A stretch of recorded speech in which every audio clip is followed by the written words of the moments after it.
सतलोक के अंदर ऐसी शंखों लहर मेहर की उपजे, क्योंकि वह बॉडी दूसरे टाइप की है।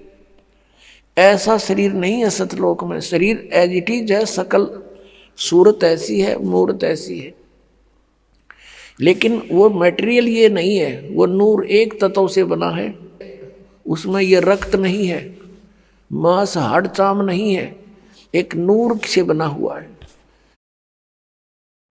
अब ये आध्यात्मिक मार्ग है, ये समझ माना बहुत कठिन हो जाता है कि नूर से कैसे बनता है। अब जैसे ये शरीर 5 तत्वों से बना है, कैसा रूप है इसका? 5 तत्व कौन से हैं? पृथ्वी, आकाश, अग्नि, जल, वायु, ये 5 इसके। इसमें ये 5 कहीं नजर नहीं आ रहे, कहीं नहीं दिखाई देते। ऐसे ही एक नूर से वह हमारे शरीर बनते हैं। उनमें ना बीपी हाई होता, ना कभी लो होता, ना कैंसर होती, ना किसी प्रकार का कोई संसारिक झंझट, वहाँ कोई काम नहीं आपको। और यहाँ फुर्सत नहीं, यहाँ के देवताओं को भी 1 सेकंड की, सबकी गृहस्थी, सबके साथ यही खाना पीना, पेट भरना और धंधा करना। सारा जीवन प्राणी इस शरीर के पोषण में ही व्यतीत कर देता है। सुबह उठता है, उठते ही चाय पानी खाना बनाओ खाओ, फिर काम पर जाओ, दोपहर में फिर खाओ, फिर अपना काम करो, फिर शाम में खाओ, और फिर उठते फिर चलो। आजीवन तक यही करते करते इस शरीर से कार्य लेने के लिए इसमें पहले हमने आहार डालना पड़ता है, और इसी व्यवस्था में सारा जीवन व्यर्थ हो जाता है। और वहाँ सतलोक में जाकर के कोई काम नहीं, राग द्वेष नहीं, भाई बंटवारा नहीं, बिल्कुल सब सदाबहार वृक्ष है। ये राधा स्वामी, धन धन सतगुरु और ये जय गुरुदेव वाले पंथ के गुरुजन, इन्हें कहेगा पता नहीं। और कहते हैं सतलोक में प्रकाश ही प्रकाश है, चेतन ही चेतन है, और परमात्मा निराकार है। आत्मा परमात्मा में, मोक्ष प्राप्त आत्मा परमात्मा में ऐसे लीन हो जाती है जैसे बूंद समुद्र में। हर भले आदमियों, परमात्मा के दर्शन के लिए महापुरुषों ने समाधियां लगाई। परमात्मा के दर्शन के लिए परमेश्वर ने 100 बार बताया कि परमात्मा के दर्शन करो। अरस कुर्स पर सवेत गुमट है, जहाँ सतगुरु का डेरा, सवेत मुकुट सिर छतर विराजै, और देखत ना उस चेहरे नु। यदि वहाँ परमात्मा है ही नहीं तो हम क्या करेंगे उड़े? वहाँ हमने क्या आवश्यकता जाने की? भगवान के लिए तड़फ रहे हैं। अब कोई कहे कि उस आश्रम में चलो बरवाला में, और फिर कोई कहे गुरु जी तो है नहीं वहाँ पर, निराकार ही निराकार है, फिर टिंडे लेना होगा, यहाँ आदमी क्या करेगा? ऐसा मूर्ख बना रखा हमारे को। परमात्मा के लिए तड़फ रहे हैं, उसके दर्शन करेंगे, अपना दुखड़ा रोवाएंगे, सीने से लगाएंगे, और नो कहते वहाँ है ही नहीं। फिर रुचि भी बनी हुई है इनकी वहाँ जाने की, हद पाट दी कती। कितने श्रद्धालु हैं। दरअसल बात यह है कि ना तो वहाँ जाना किसी ने, क्योंकि साधना जान की नहीं। तो इस प्रकार ये अज्ञान है, और परमात्मा ने जो बताया तो वो वास्तविक ज्ञान, तत्व ज्ञान है कि वहाँ पर सदाबहार वृक्ष हैं, बहुत सुंदर दूधों के सरोवर भरे हैं। ये जो यहाँ गंगा जल है, आपने देखा होगा गंगा नदी का जल, ये सतलोक से आया हुआ है। अब जैसे यहाँ आकर गिरता है, किसी ने दिखता नहीं, वो कहाँ से आ रहा है? इस पहाड़ से नहीं है। ये ऊपर से परमात्मा की व्यवस्था गुप्त रूप से आके यहाँ प्रकट कर दी जाती है। आजकल तो अंडरस्टूड है, विज्ञान ने बहुत कुछ करके दिखा दिया। आजकल यहाँ से फैक्स कर देते हैं, बीच में कुछ भी नहीं है, और आगे जाके पूरा मैटर सामने होता है, फिल्म भी सामने होती है, आ जाती है। ऐसे ये सतलोक से आई थी। सबसे पहले ये ब्रह्मलोक में गिरी, काल के लोक में। सब जगह इनके एक जटा कुंडली डैम बने हुए हैं, वहाँ से ओवरफ्लो होकर फिर वहाँ से चल पड़ती है, उर्वास रूप बन करके फिर दूसरी जगह के बर्फ रूप धारण करती है, वहाँ से फिर ये मेल्ट होकर के जल बन जाती है, फिर आगे चलते, ऐसे ही यहां आकर के गिरी हुई है। तो ये एक रिहर्सल है कि वहां का मटेरियल खराब नहीं होता, पदार्थ कभी भी खराब नहीं होता। गंगा जल को आप कितने ही दिन तक रखो वो खराब नहीं होगा, उसमें गंदा नहीं होगा। और दूसरा आपको प्रमाण दिखाते हैं कि हम इस परमेश्वर की अमर वाणी का पाठ करते हैं, जो यहाँ यज्ञ होता है, और यहाँ पर ये जल रखते हैं। एक सिंपल जल होता है यहाँ आम टूटियों का भरा हुआ, और इसको फिर परमात्मा की वाणी इसके ऊपर चलती है, मंत्र करते हैं, ये वाणी चलती है, मंत्र हैं भगवान के, ये सत्संग होता है, ये सब उसके ऊपर उस जल को अमृत बना देते हैं। गंगा से भी उत्तम बन जाता है वो। गंगा तो एक जल का काम करता है और वो एक बहुत प्रबल अमृत बन जाता है, और उसको कितने दिन तक रखिए आप, कभी खराब नहीं होता। हमारे पास रखा है सन 1996 का, 1996 का ये अमृत रखा हुआ आज तक एक बोतल में, और एज इट इज है।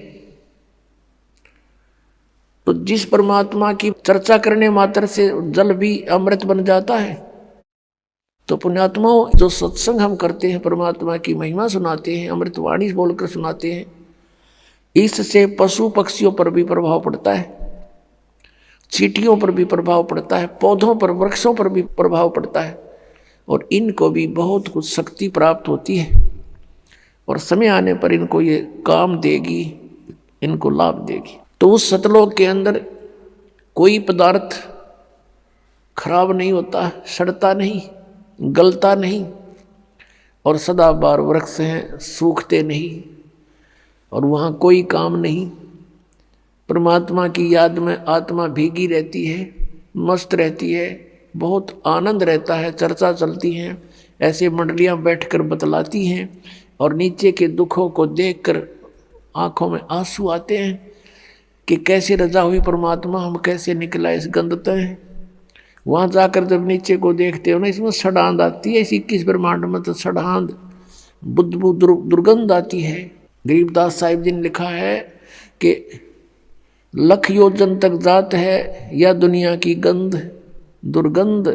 इस पृथ्वी लोक पर रहने वाले प्राणियों के अंदर से निकल रहे ये बदबू, कहते हैं 1 लाख योजन, लगभग 12 लाख किलोमीटर ऊंचाई तक इसकी बदबू जाती है, स्मेल, बैड स्मेल जाती है।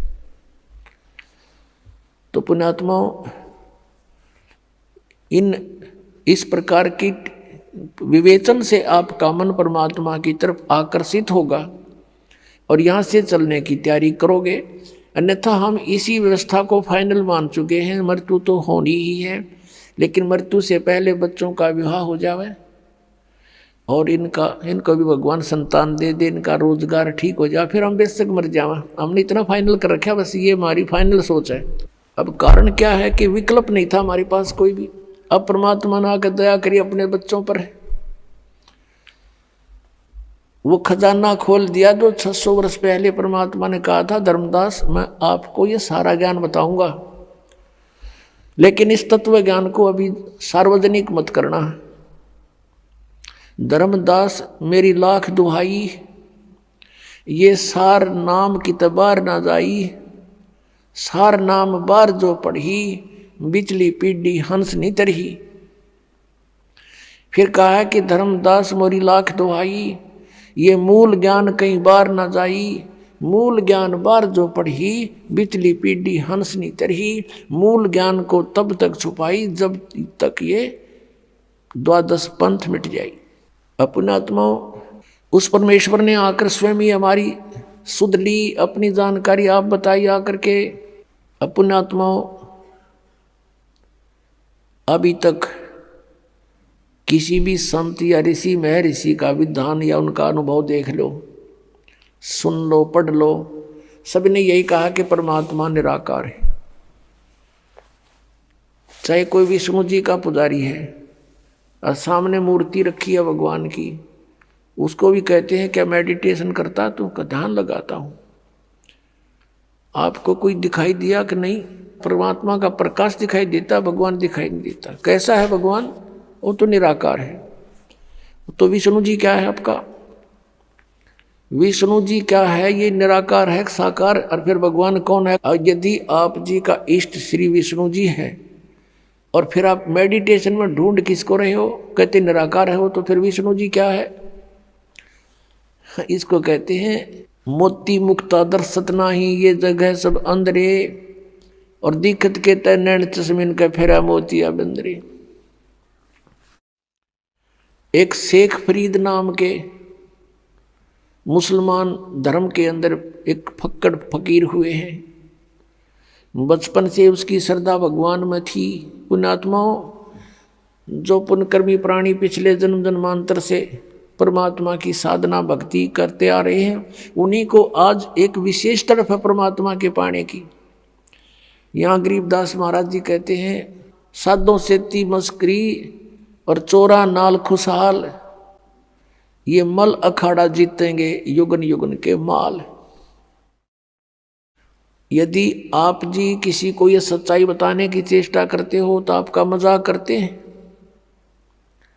और इन झूठिया ने दुनिया बुका कर डाल दी, अपने करोड़ों शिष्य बना दिए एक अटबट करके। कहते इन चोरा नाल खुशहाल, बेखों के लश्कर फिरें ये वाणी चोर कठोर, सतगुरु धाम न पहुंचेंगे ये 84 के ढोर। फिर कहा कि मल अखाड़ा जीतेंगे ये युगन युगन के माल। माल माने रेसलर, पहलवान, जो एक्सरसाइज करता है डेली और कभी समय आने पर उसकी कुश्ती किसी के साथ होती है, रेसलिंग, तो वो मल अखाड़ा, वो मल ही जीता करते हैं, पहलवान ही जीता करते हैं। आप जी उस परमात्मा के अखाड़े के पहलवान हो, बेटी भाई बहन बुजुर्ग जो भी है, जैसा भी है, युगों युगों से आप ये एक्सरसाइज करते हुए आ रहे हो।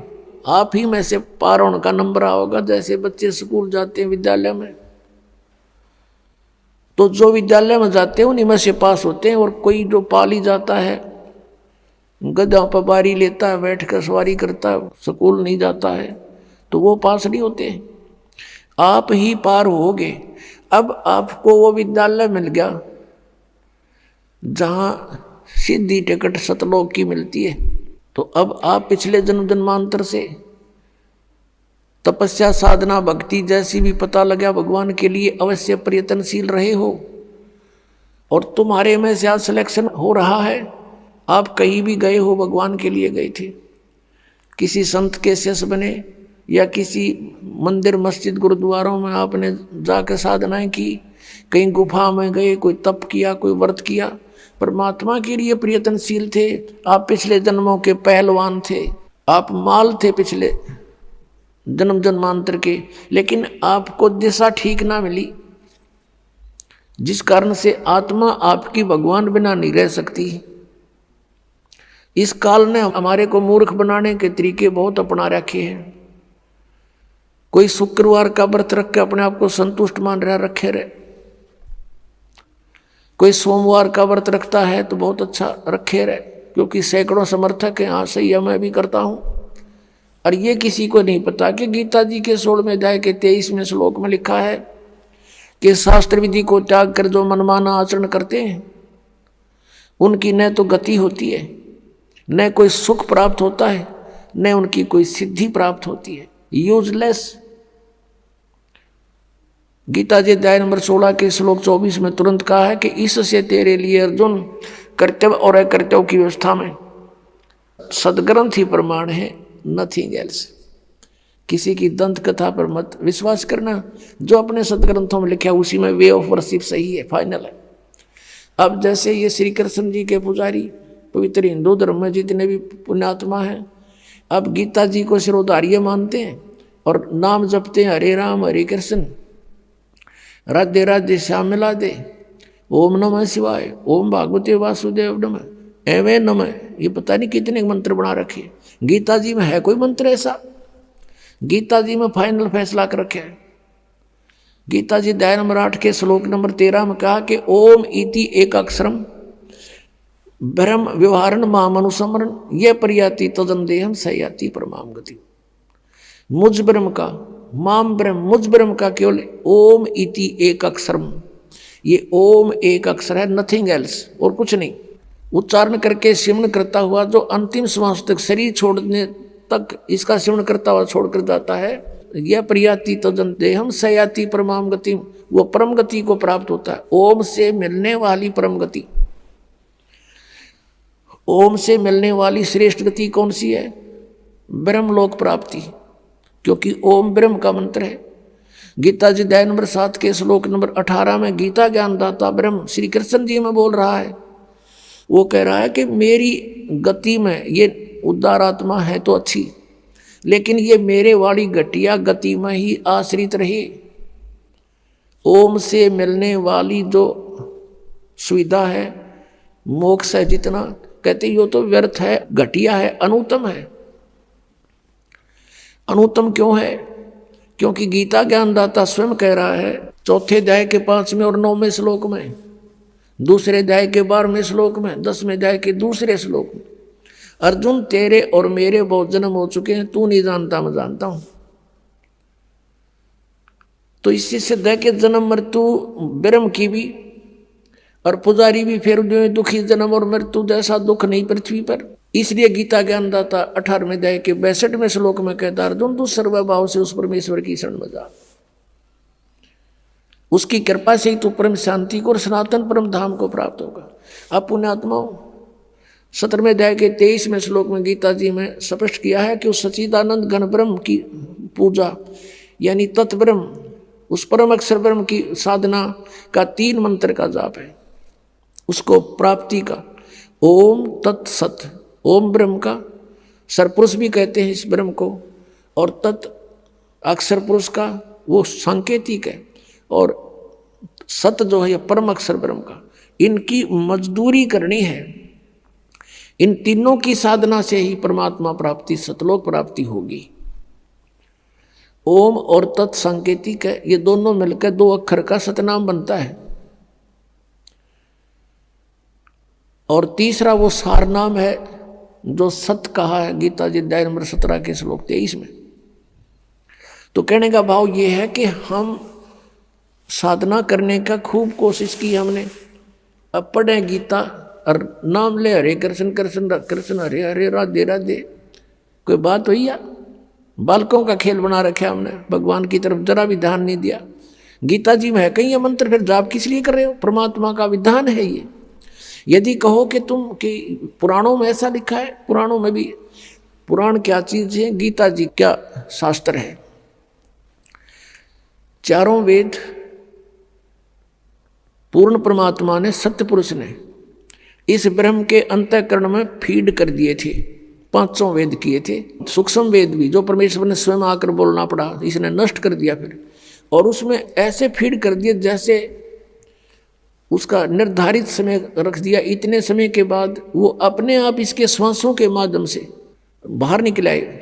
इसने सारे के सारों को पढ़ा तो इसमें देखा कि जो 5वां वेद है उसमें पूरा निर्णायक ज्ञान है, कबीर इज गॉड, वो साकार है, मनुष्य दृश्य है, और उसकी भक्ति की विधि ये है, उसमें सारा कंप्लीट था। तो इसने 5वां वेद नष्ट कर दिया। 4 वेद जिसमें महिमा तो परमात्मा की है, लेकिन वे ऑफ वर्शिप नहीं है, उसमें पूजा की विधि नहीं है। वो 4 वेद अपने पुत्र ब्रह्मा को दे दिए, ब्रह्मा जी ने उनको पढ़ा, जैसा भी अभी तक इनके समझ में नहीं आ रहा ये है कि क्या कहानी है। तो ब्रह्मा जी से ही ज्ञान प्राप्त हुआ, किन्होंने? अन्य ऋषियों ने। तो उन अन्य ऋषियों का और साथ में इस ब्रह्मा जी का जो ज्ञान है वो पुराण है, और वेद ज्ञान है गॉड गिवन। गीता जी जो श्रीमद् भगवद गीता, ये भी वेद ज्ञान है। इसमें थोड़ी सी इसने अपना मिक्सर कर रखा है। गीता जी में जगह जगह इसने कुछ संकेत दिए हैं कि ये मेरा मत है, उसका मत छोड़कर बाकी सब वेद ज्ञान है। अपनात्माओं, वेद जो हैं ये परमात्मा का विधान है, आदेश है, संविधान है, और जो पुराण हैं उनमें किसी ऋषि या ब्रह्मा विष्णु महेश देवता का आदेश है, उनका अपना अनुभव है। तो हमने गीता जी के अतिरिक्त, वेदों के अतिरिक्त किसी की भी आदेश की पालना नहीं करनी है। यदि हम परमात्मा के विधान के विरुद्ध किसी की आज्ञा का पालन करके साधना करते हैं तो वो शास्त्र विधि को त्याग का मनमाना आचरण है। पुराण जो है ये हेल्प करते हैं केवल परमात्मा की महिमा को समझने के लिए, लेकिन परमात्मा पाने का केवल गीता जी और वेद ही विधान है। और पांचवां वेद जो परमात्मा ने स्वयं आकर बोला, जो सच्चिदानंद घन ब्रह्म की वाणी कहलाती है, कबीर वाणी, वो उसमें सारे ही ज्ञान है, इंक्लूडिंग चारों वेद और साथ में गीता और पुराण, सभी उसमें इंक्लूड है। एक व्यक्ति था, उसका मित्र एक था SHO। उसने अपने मित्र से कहा कि मेरा जो पड़ोसी है साथ वाले मकान का, वो मुझे बहुत परेशान करता है, किसी तरह बात नहीं आता है, मैं क्या करूं। अब SHO ने कहा कि मार लठ उसका, माप देख लूंगा। पहले ऐसे समय थे। अब उसने अपने मित्र उस दरोगा जी का आदेश पालन करके अपने पड़ोसी से झगड़ा ठान लिया, लठम लट्ठा हो गए, पड़ोसी मर गया।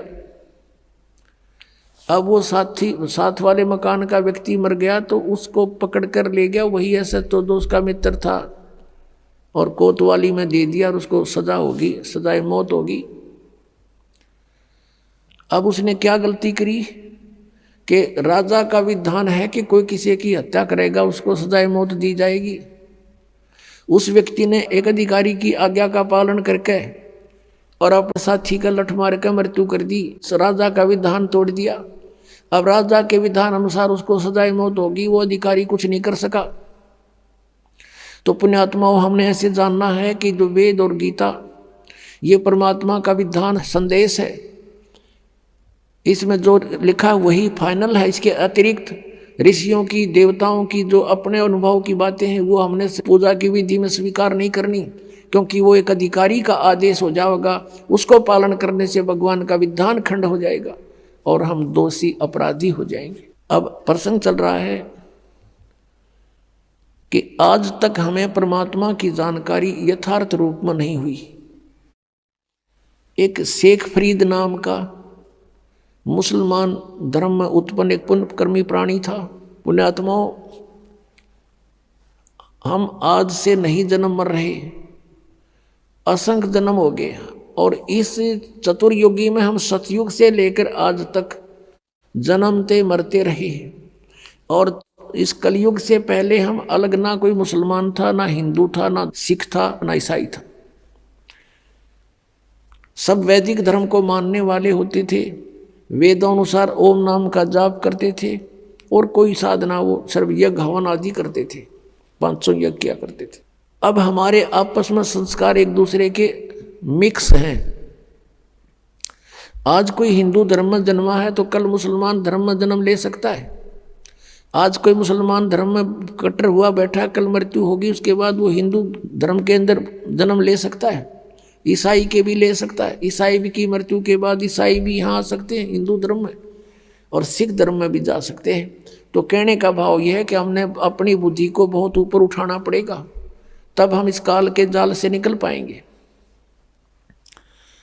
तो पुण्यकर्मी प्राणी शेख फरीद बचपन से ही परमात्मा में उसकी श्रद्धा बनी, पिछले संस्कार प्रबल थे उसके लिए थोड़ा सा कथा सुनाते हैं कि वो शरारती बहुत था, उलाने बहुत लाता था, गांव में जाकर के दूसरे बच्चों के साथ झगड़ा कर देता था, किसी को कुछ छेड़छाड़ कर देता था आपस में बच्चों के साथ, या किसी के घर में घुस के उनका कोई बर्तन उठपटंग कर देता था, उलाने आते थे।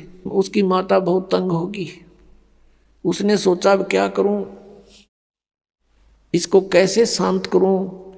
तब उसने एक दिन सोचा कि इसको कहती हूं कि बेटा तू नमाज कर ले।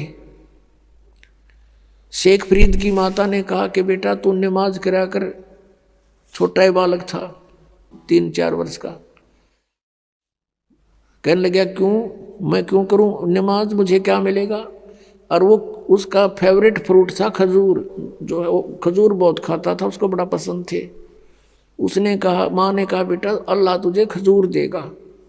कि सचमुच अका प्रतिदिन ना प्रतिदिन देगा। वो कहने लगा माँ बता फिर कैसे करते नमाज। न बोली डट जा, कोई समय होता नमाज करने का, मैं बताऊंगी तेने बैठ जा।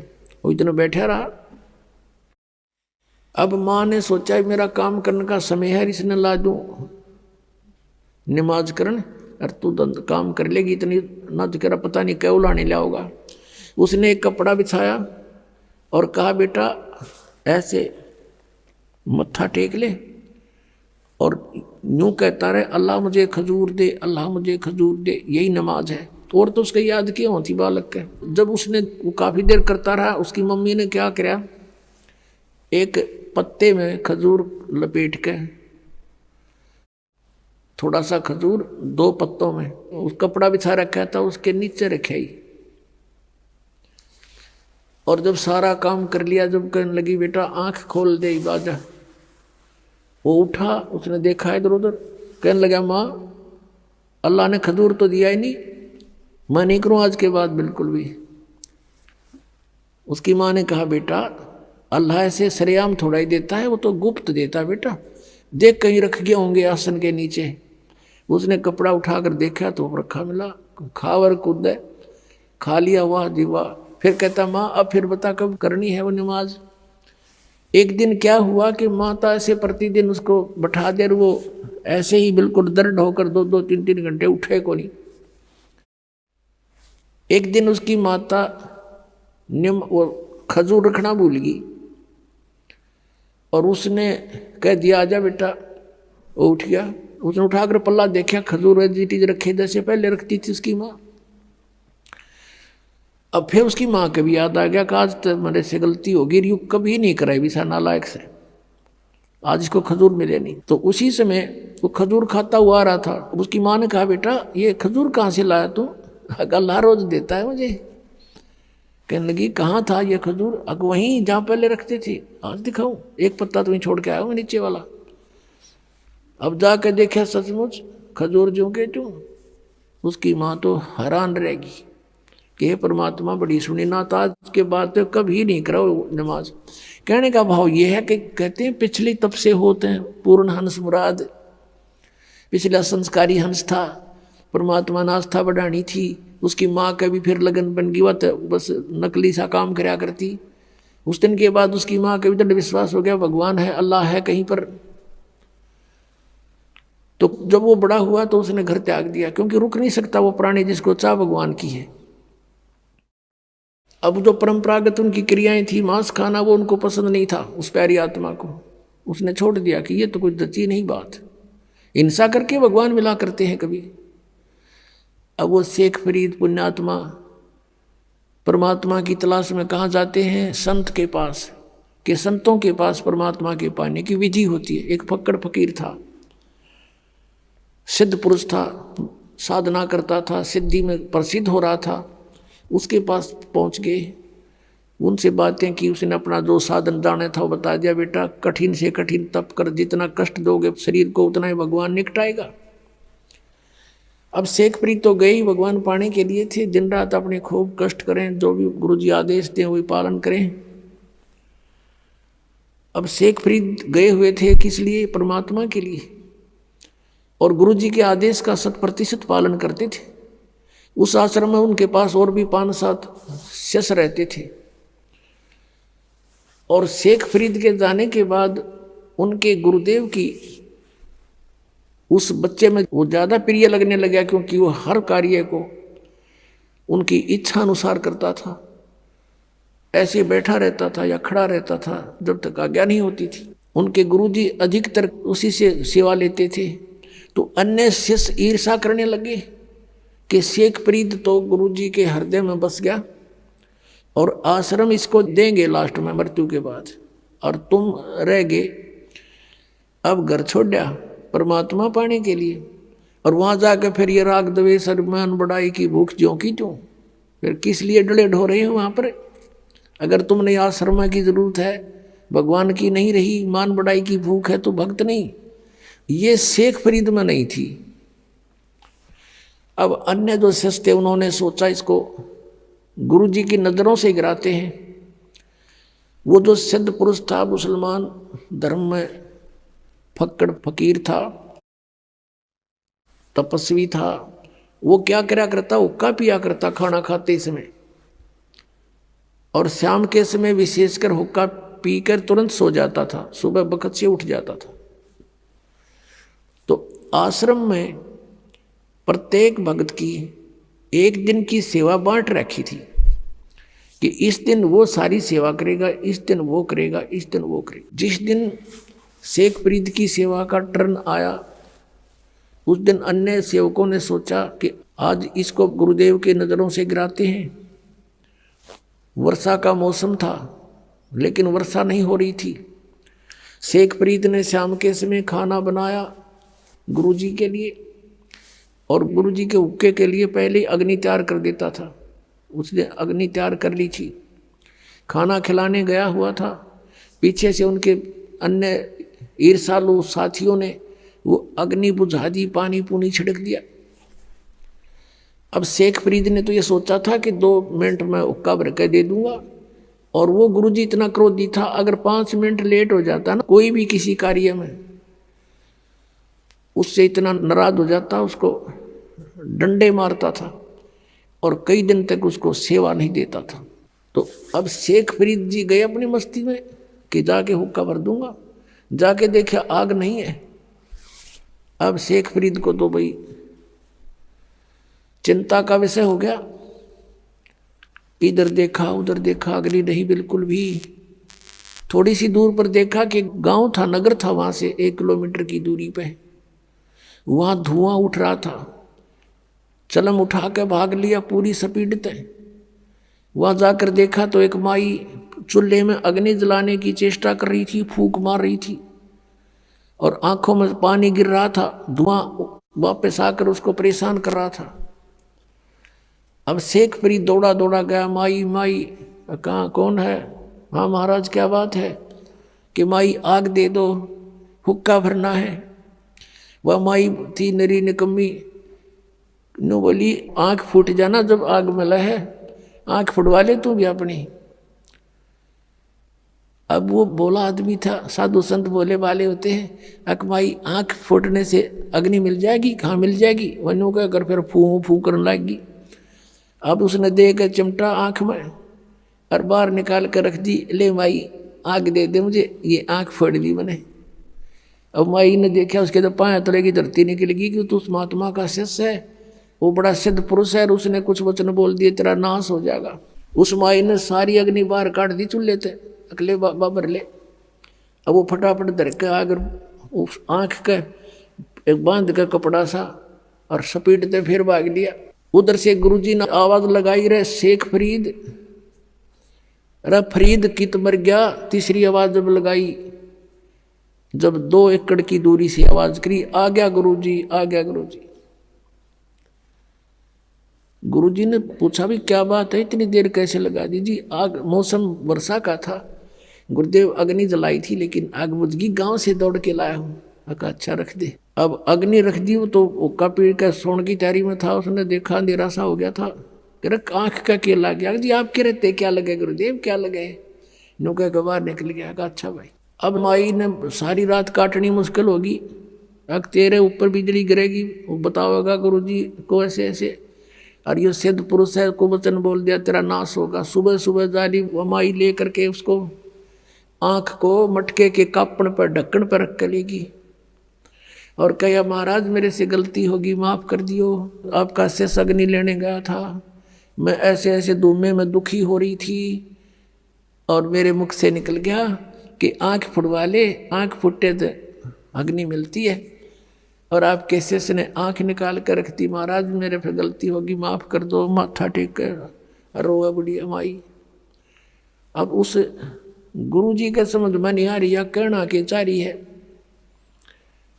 वो बोला माई मुझे ढंग से बता क्या बात है। कहने लगे जी ऐसे ऐसे बात थी।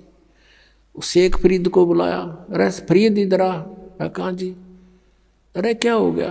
आपके रहते क्या हो गुरुदेव, आपकी दास को आपके रहते क्या होना था? ये कपड़ा क्यों बांध रखा है? अरे जी ऐसे ही करके बोला खोल दे इसको। उसने कपड़ा खोल दिया तो आंख जो की तो पाई उस फरीद की। अब वह माई देख कर हैरान रहेगी, लेकिन दूसरी आंख से वह कुछ छोटी बन गई। ये यकीन दिलाने के लिए कि सचमुच ये घटना घटी है। अपने आत्माओं, ऐसे सिद्ध पुरुष और ऐसे करामात दिखा देते हैं तो फिर उसके ऊपर शंका हो किसने? अब ये बातें अब तत्व ज्ञान से आप कैसे समझ में आएंगी कि ऐसा सिद्ध पुरुष था वो तपस्वी ओक्का पहाड़ कि उसके, क्योंकि पिछले संस्कार थे उन पुनकर्म प्राणियों के, पिछले ही तप से होते हैं पूर्ण हंस मुराद। वर्तमान की सिद्ध साधना कुछ थी नहीं उनकी, दोनों की, ना शेख फरीद की थी ना उस गुरु की थी, पिछले संस्कारों से थी, पिछले जन्म जन्मों के वो विद्यमान होते हैं। तो भी उन्हीं को अंगड़ाई आती है भक्ति की, घर त्याग देते हैं, लेकिन आगे साधना ना होने से वो अपनी बैटरी डिस्चार्ज कर जाते हैं ऐसे सिद्धि दिखाकर। अब सब जगह आसपास चर्चा का विषय हो गया, उस महाराज की वाह वाह होगी कि एक बालक की ऐसे ऐसे आंख भी पूरी कर दी उसने। सारी जनता आसपास की पूजन लायक गिर, वो महात्मा सिद्ध पुरुष और सुप्रीम वो हो गया वहाँ का संत। अब कुछ दिनों के बाद क्या हुआ कि उसकी मृत्यु होगी। मृत्यु के उपरांत शेख फरीद ने वो आश्रम त्याग दिया, सोचा साधना करनी है। गुरुजी ने कहा कठिन तप करो, भगवान निकटावेगा, उसके दीदार हो जाएगा। शेख फरीद तो परमात्मा पाने के लिए घर से निकला था और भगवान ना मिला तो इस मनुष्य शरीर का बनेगा क्या, मैं करूँगा क्या इस मिट्टी का, ये सोचकर गुरुजी के आप बताए अनुसार घोर तप शुरू कर दिया। एक वृक्ष की मोटी टहनी कुएं के ऊपर से गई हुई थी। उसने सोचा बहुत साधना कर ली, वैसे करता हूँ। ऊपर रस्सा बांध लिया वृक्ष के और अपने पैरों में बांध लिया दोनों में, और शेष रस्सा नीचे को लटका दिया और उल्टा लटक गया। अब 12 वर्ष तक उसने उल्टा लटक के कई घंटों कुएं में साधना की और 12 वर्ष के अंदर 50 किलो अन्न खाया था शेख फरीद ने। 50 किलो 12 वर्ष में। यदि 10 ग्राम भी हम सोच कर चल रहे हैं तो एक महीने की भी 10 ग्राम तो होता भी कुछ को ना, 100 ग्राम माने तो भी एक महीने की ही 36 किलो हो जाती है। अपने आत्माओं, अब 12 वर्ष के अंदर 40 किलो अन्न खाया तो कैसा शरीर होगा उसका? अस्थि पंजर रह गया शेष। वो बाहर आकर के कभी कभी विश्राम करता था, परमात्मा की याद को कि उसमें तरफ में रहता था और वो ऐसे लेटा हुआ था। कौव्या ने देखा कि ये व्यक्ति मर चुका है, वो उसके ऊपर आकर बैठ गए। शरीर पर कहीं मांस था ही नहीं। उन्हें सोची कौवों ने कि माथे पर बैठ कर इनकी आंख निकाल लेते हैं। तब वो थोड़ा सा मुंह खुला उसका, कहा कि भाई कौवों, मेरे शरीर पर कहीं मांस बचा हो, उस मांस को खा लो, मेरी आंखों को मत छुओ, इसको ना डिस्टर्ब करो, मुझे अल्लाह के दीदार की आशा है, मैंने भगवान देखना है, आंखें छोड़ दो मेरी, बाकी कहीं तुम्हें कुछ मिले तो खा लो। ये मुसलमान थे, अर्धो मांस खाओ, बकरे काटें, गऊ काटें, ये परमात्मा पालेंगे। तो वो इतना दयालु कहता कौवों को कि मेरे मांस खा लो कहीं मिल जावे तो, पर मेरी आंख मत छेड़ो, आंखें मत डिस्टर्ब करो, मुझे अल्लाह के दीदार की आशा है। अब उसने सोचा कि अगर बाहर रहूंगा तो कौवे खा जाएंगे, आंखों को भी फोड़ देंगे, भगवान मिला नहीं। उल्टा ही लटक गया, धीरे धीरे सर्क के रस्सों के साथ में अभ्यास हो रहा था और फूट फूट कर रोने लग गया। अल्लाह का दर्शन हुआ नहीं और अब शरीर रहा नहीं, अब खत्म, प्राण जाने वाले, फूट फूट कर रोने लगा। अब क्या किया? परमात्मा कहते हैं गोता मारू स्वर्ग में और जा बैठूं पाताल, कह कबीर ढूंढता फिरूं अपने हीरे मोती लाल। ये इस तरह के साधक पिछले जन्म जन्मांतरों में कभी परमात्मा के परमहंस रहे हैं इस धरती पृथ्वी पर, लेकिन बीच में फिसल जाते हैं। उन्हीं में से शेख फरीद था। अब परमात्मा पहुंच गए वहां पर, उस कुएं पर खड़े हो गए और उसके रस्से को पकड़कर खींचने लगे, क्योंकि पहले कुएं बहुत गहरे होते थे, रस्से लंबे लंबे होते थे। ऐसे खींचने लगे बाहर को। शेख फरीद ने सोचा कोई शरारती आ गया पाली और मुझे डिस्टर्ब कर रहा है। और पहले भी ऐसे गवाले जो होते थे, भेड़ बकरियां चराने वाले, जो गंवार टाइप व्यक्ति, उनमें से कोई ना कोई बाबा जी उस संत के रस्से को पकड़कर ऐसे हिला देता था और यूं बैठकर देखता था तमाशा। वो क्या कर लेता था, ऐसे सिर कर लेता था कि सिर में चोट ना आ जा, और कभी कुएं के इधर लगता था जाके, कभी इधर। वो कुछ देर छेड़ कर चले जाते थे। पता था उसका कि किस किस के साथ लड़ूं, बच्चे हैं, करते रहेंगे। उन्हीं में से कोई और दूसरा उनको धमका देता था कि ऐसा मत करा करो संतों के साथ, तो कई दिन नहीं कोई आता था। अब शेख फरीद ने सोचा कि पहले तो ऐसे हिला लूका छोड़ जाते थे, आज यूँ ऐसा निकम्मा मिल गया, किसी ने बाहर निकाल लिया मैं। अब वो बाहर निकालते निकालते उल्टा लटका कहता है, अरे भाई मुझे ना छेड़े, मुझे डिस्टर्ब ना करे, मैं अपना काम कर रहा हूं, तू अपना काम कर। परमात्मा ने कहा कि तू क्या कर रहा है यहाँ पर? ए भाई, मैं भगवान के दर्शन के लिए, परमात्मा को देखने के लिए, परमात्मा के पाने के लिए मैं साधना कर रहा हूँ। तो परमेश्वर कबीर देव जी ने कहा कि मैं हूँ अल्लाह अकबर। अब ये बात सुनकर शेख फरीद के माथे पर चोरी पड़ी, कहने लगा भाई मजाक ना करें, आप अल्लाह नहीं हो सकते, क्योंकि अल्लाह तो निराकार है, वो तो बेचून है, अल्लाह दिखाई थोड़ी देता है। परमात्मा कहने लगा भले आदमी, फिर तू डरे डो इसमें, तू क्या कर रहा है? एक तरफ तो कहता मैं परमात्मा के दीदार के लिए प्रयत्न कर रहा हूँ, और परमात्मा निराकार बतावे तू, फिर क्यों डले डो रहा है इसमें? क्या फायदा तेरा इसमें ये साधना करने का? जब वो निराकार है क्या दिखेगा उसका दीदार, क्या करेगा? अब क्या करे ना, गाम कर ज्ञान का तो चमका ऐसा लग गया करे, एकदम उसकी बुद्धि सेट होगी, मालिक खड़े सामने।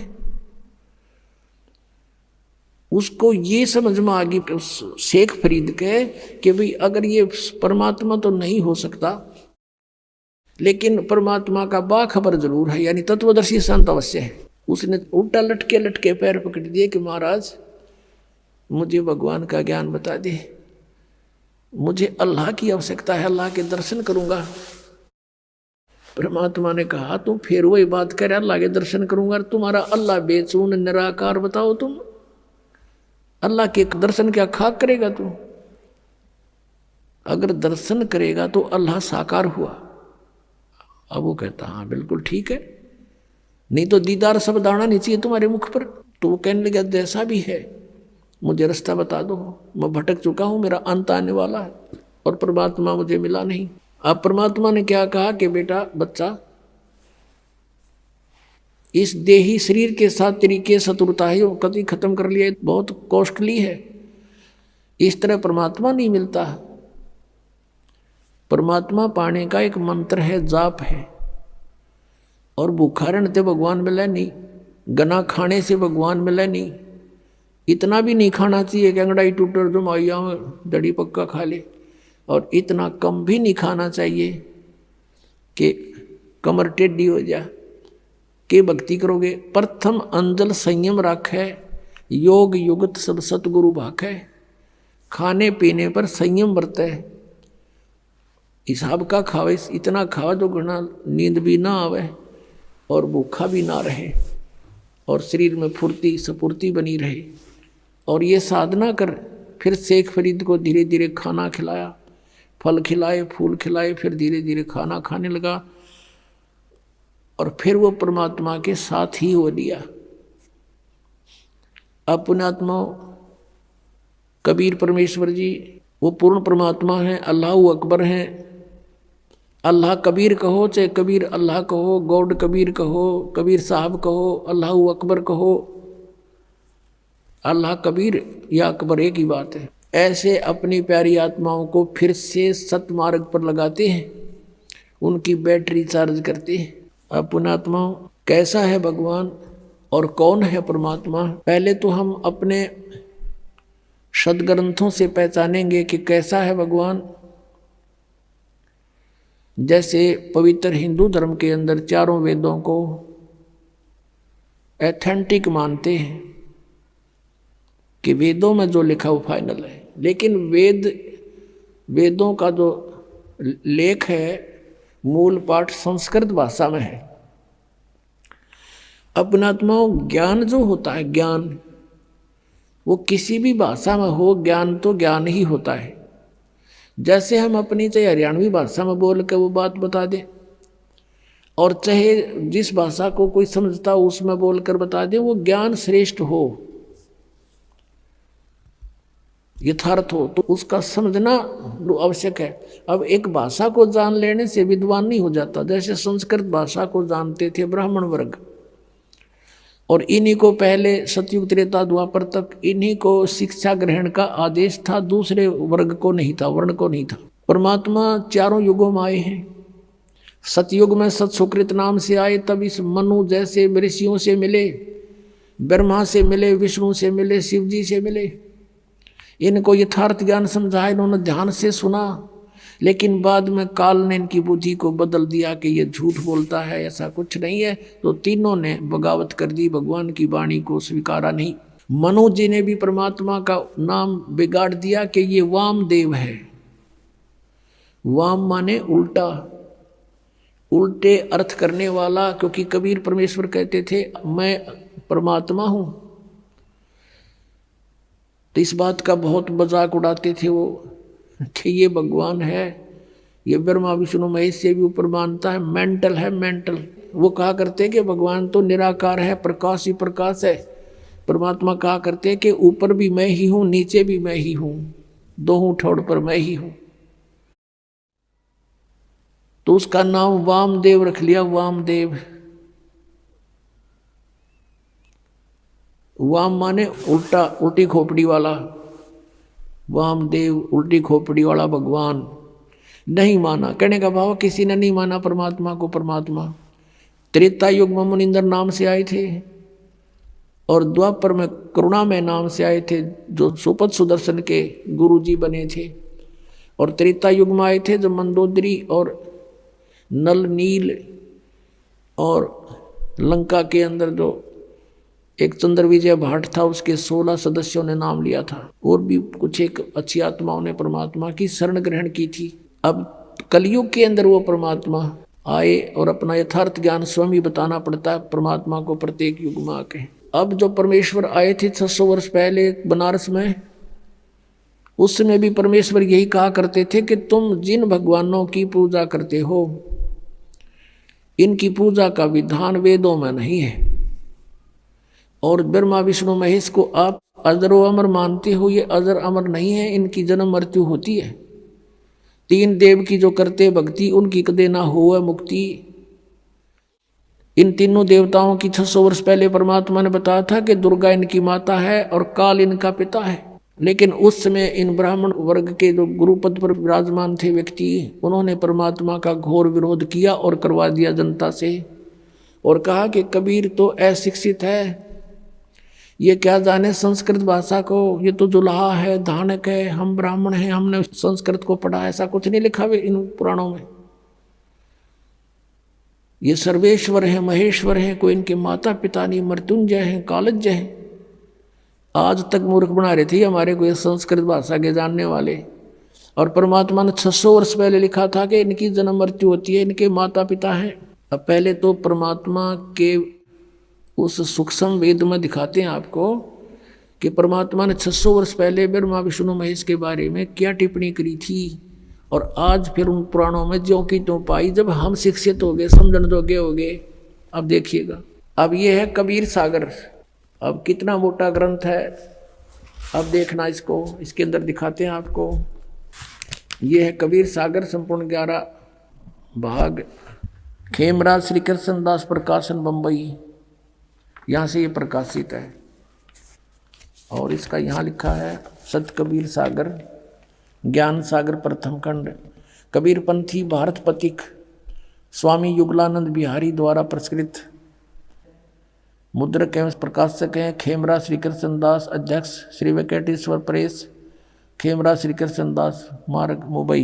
ये ज्ञान बोध और बोध सागर, ये चैप्टर अध्याय है इसमें कबीर सागर में। ये सूक्ष्म वेद है और इसके 21 पृष्ठ पे है। यहाँ देखिएगा, धर्मदास ये जग बोरा न कोई न जाने पद निर्वाण, यही कारण मैं कथा पसारा जग से कहिए राम नियारा। ये नाम गलत लिखा, मिसप्रिंट है। यही ज्ञान जग जीव सुनावो, सब जीवों का भरम नसावो। अब मैं तुमसे कहूँ चिताई ही तेरे देवन की उत्पत्ति भाई। तेरे तीनों भगवानों का जन्म बताता हूँ, जन्म पोथी, जन्म पत्री, इनकी जन्म तिथि। कुछ संक्षेप कहूँ गहुराई, सब संशय तुम्हारे मिट जाई। भरम गए जग वेद पुराना, आदि राम का वेद न जाना। आदि राम है ये, राम राम सब जगत बखाने, आदि राम कोई बिरला जाने। सब राम राम अल्लाह अल्लाह कर रहे हैं, गॉड गॉड। आदि राम यानी सनातन परमात्मा को कोई नहीं जानता। ये राम है, नाम नहीं, सब गलत स्प्रिंट है। ज्ञानी सुने सो हृदय लगाई, मूर्ख सुने तो गम ना पाई। अब ब्रह्मा विष्णु महेश के तीनों देवताओं के माता पिता बताता हूँ। माँ अष्टंगी पिता निरंजन, ये जमदारुण वंशन अंजन। पहले कीन निरंजन राई, पीछे से माया उपजाई। माया रूप देख अति शोभा, देव निरंजन तन मन लोभा। कामदेव धर्मराय सताए, देवी को तुरंत दर खाए। पेट से देवी करी पुकारी, हे साहेब में मोहे करो उबारी। टेर सुनी सतगुरु तय आए, अष्टंगी के बंध छुड़वाए। धर्मराय को हिकमत कीना, नख रेखा से भग कर लीना। धर्मराय करे भोग विलासा, माया को रही तब आशा। ये धर्मराय काल को भी कहते हैं। ये काल ज्योत स्वरूपी निरंजन काल या ब्रह्म कहो, ये दुर्गा का पति है और ब्रह्मा विष्णु महेश इन दोनों के संयोग से उत्पन्न हुए परमात्मा बता रहे हैं। तीन पुत्र अष्टंगी जाए, ब्रह्मा विष्णु शिव नाम धराए। होय होय, तीन देव विस्तार चलावे, इनमें यो जग धोखा खावे। पुरुष गम कैसे कोई पावे, काल निरंजन जग भरमावे। तीन लोक अपने सुत दीन्या, सुन निरंजन बासालीन्या। तीन अपने पुत्रों को तीन लोक, पृथ्वी लोक, स्वर्ग लोक और पाताल लोक दे करके स्वयं वो गुप्त रहता है 21 में अपने ब्रह्मांड के ऊपरले किनारे पर। अलख निरंजन सुन ठिकाना, सुन यानी ऊपर, वो कम प्लेस में या अलग स्थान बनाकर रहता है। और ब्रह्मा विष्णु शिव भेद न जाना, अलख निरंजन सुन ठिकाना, ब्रह्मा विष्णु शिव भेद न जाना। तीन देव सो उसको ध्यावे, निरंजन का व्यापार न पावे। अभी तक ब्रह्म की प्राप्ति ब्रह्मा विष्णु महेश को नहीं होली।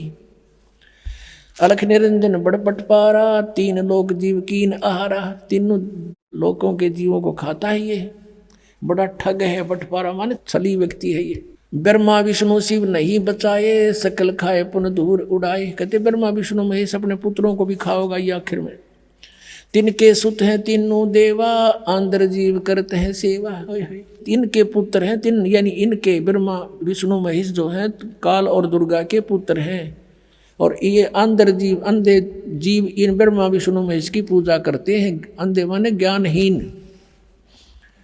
अकाल पुरुष का हो नहीं चीन्या, काल पाए सभी गए लीन्या। कहते तीन देव और असुर अवतारा, ताको बजे सकल संसारा। तीनों गुण का ये विस्तारा, धर्मदास मैं कहूँ पुकारा। गुण तीनों की भक्ति में ये भूल पड़ो संसार, कह कबीर निज नाम बिना कैसे उतरो पार। तीन देव की करते भक्ति, उनकी कदे ना हो मुक्ति। कबीर परमात्मा जी 600 वर्ष पहले कहा करते थे ये ज्ञान। और इन संस्कृत भाषा के जानने वालों ने कहा था कि कबीर जी तो अनपढ़ हैं, अशिक्षित हैं, ये संस्कृत भाषा को कैसे समझ सकते, ये झूठा है, कपटी है, झूठ बोलता है। ऐसा घोर विरोध करा दिया परमात्मा का। वो सितम ढाए परमात्मा के ऊपर, उनका इतिहास सुनाएंगे आने वाले समय में। जब भी ये कई दिन का सत्संग करेंगे अगले, क्योंकि 3 दिन का सत्संग, 3 का भी 2.5 दिन का समझ लो ये तो। इसमें तो परमात्मा की भूमिका बनती है। इसलिए 17 से 21 अभी फरवरी का 5 दिन का सत्संग होगा, उसमें और विशेष डिटेल बताई जाएगी।